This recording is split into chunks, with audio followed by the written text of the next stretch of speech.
Assalamualaikum warahmatullahi wabarakatuh. Selamat pagi adik-adik semua. Kali ini kita akan membahas tentang dermatofitrosis. Perkenalkan, saya Dr. Rizky Haranisi dari bagian ilmu kesehatan kulit dan kelamin. Sebelum kita mulai kelas ini, tolong di scan dulu daftar hadir yang ada agar absensi hari ini langsung terisi ya. Dan sebelum kita mulai, coba diisi dulu. Ini ada pretest dari saya sebelum kita mulai lebih lanjut kuliahnya. Sudah selesai semua ya pretestnya. Oke, jadi berdasarkan standar kompetensi dokter Indonesia 2012, semua infeksi dari jamur, terutama yang infeksi jamur superficial itu adalah 4H. Berarti harus tuntas diselesaikan oleh dokter umum, baik dari pineapatitis, barbe, facialis, corporis, manus, unguium, cruris, dan pedis, itu semuanya 4H. Nah, jadi apa sih pembagiannya? Jadi infeksi dari jamur superficial dapat dibagi menjadi dua, dermatofitosis atau non-dermatofitosis. Dengan non-dermatofitosis, kita bisa bagi lagi menjadi tiga, psoriasis versicolor, hidra, dan candidiasis. Nah, dermatofit ini adalah kelompok dari jamur yang bisa menginfeksi bagian dari struktur kutaneus yang terkeratingisasi. Contohnya seperti stratum corneum, kuku, dan rambut. Nah, apa saja sih faktor-faktor predisposisinya? Yang pertama umur, usia, imunitas, terus temperatur yang tinggi, kelembaban yang tinggi, terus frekuensi berkontak dengan tanah, dengan hewan, dengan air, memakai baju yang berlapis-lapis, ataupun ada penyakit-penyerta lainnya. Untuk penyebabnya kita bagi menjadi berdasarkan kelas, berdasarkan habitatnya. Kalau berdasarkan kelas, kita bagi menjadi mikrosporum, sitofiton, dan epidermofiton. Kalau berdasarkan habitatnya, kita bagi menjadi geofilik yang di tanah, zoofilik pada hewan, atau antropofilik pada manusia. Dan berdasarkan tempat menginfeksinya, kita bisa bagi menjadi 5. Ada kapitis di kepala dan rambut, barbe di dagu dan jenggot, tinea di bagian genitokula, anal, bagian bawah abdomen, kemudian tinea pedis dan manum, seperti kaki dan tangan, unguium, untuk di jari kaki, dan tinea corporis. Untuk semua daerah tubuh di selain 5 di atas. Nah, tinea capitis tadi definisinya sudah. Kalau dia menginfeksi kulit kepala, rambut, atau bulu mata dan bulu alis, nah itu berarti tinea capitis. Penyebab yang tersebut adalah trichofiton dan microsporum. Dan manifestasi klinisnya dia ada 3 buah. Ada green patch ringworm, ada carrion, dan black dot ringworm. Ini contoh dari green patch ringworm. Ini biasanya pada anak-anak ya. Dimulainya tuh dengan papul merah kecil, kemudian dia membesar menjadi pucat dan menjadi ada squama. Biasanya keluhannya gatal dan rambutnya menjadi keabu-abuan, tidak bersinar dan mudah dicabut, dan biasanya nanti menjadi kebotakan lokal atau alopecia. Ini yang carrion. Carrion ini khasnya seperti ini ya, sarang lebah.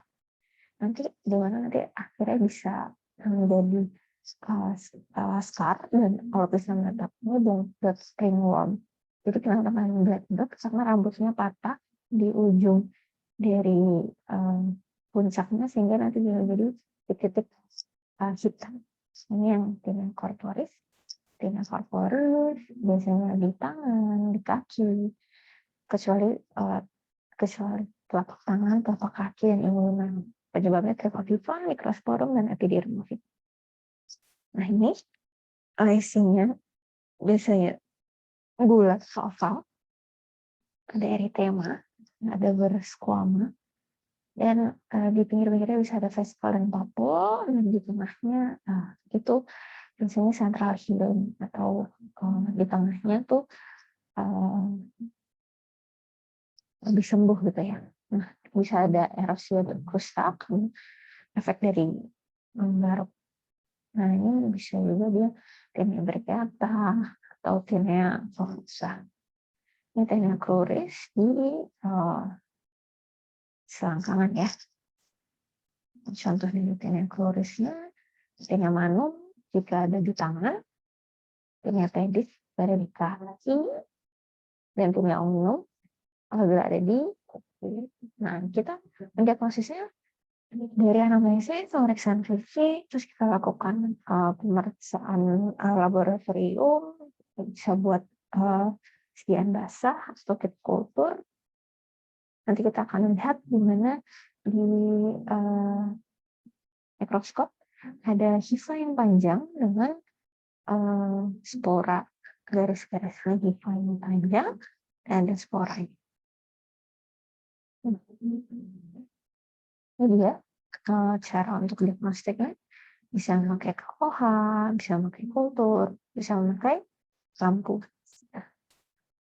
Kalau KOH nanti kita ambil squamanya dari lesinya, kemudian kita letakkan di kaca preparat, ditambahkan KOH 20% untuk kulit atau kuku, atau 10% untuk air. Kemudian nanti kita lihat hifanya, hifa dan sabun-sabunnya. Kalau kultur di agar sabun laut, kalau wood slam nanti ada diskolorasi ya, berubah warna biru kehijauan. Ini apa aja sih? Diagnosis banding dari tinea itu bisa diagnosis dermatitis kontak, psoriasis, fiskiosis, keratoderma, atau kalau corporis bisa psoriasis, psoriasis rosea, tinea cruris bisa erythema, candidosis, atau tinea omnium, onkolisis. Nah, ini untuk terapinya bisa kita berikan golongan azol yang kering, misalnya 1-2 kali sehari selama 2-4 minggu, atau ada alilamin, ada siklopiroxalamin atau tolnaftaxin sering golongan azol. Itu untuk sistemik kita bisa tambah griselfovin, ketonazol, itraconazol, atau terbinafin. Untuk tinnitus ada khusus kita berikan sistemik dan ditambah dengan sampo antimikrotik 2-4 kali per minggu. Ini untuk terapi tinea omnium dan tinea pedis. Nah, ini daftar referensi yang bisa dibaca. Mungkin kalau misalkan ingin lebih lanjut bisa baca di sini karena ini merupakan kuliah pengantar. Jadi cuma sifatnya cuma garis besarin saja. Jadi adik-adik harus membaca lebih lanjut lagi di buku yang ada. Ini ada buku FKUI atau panduan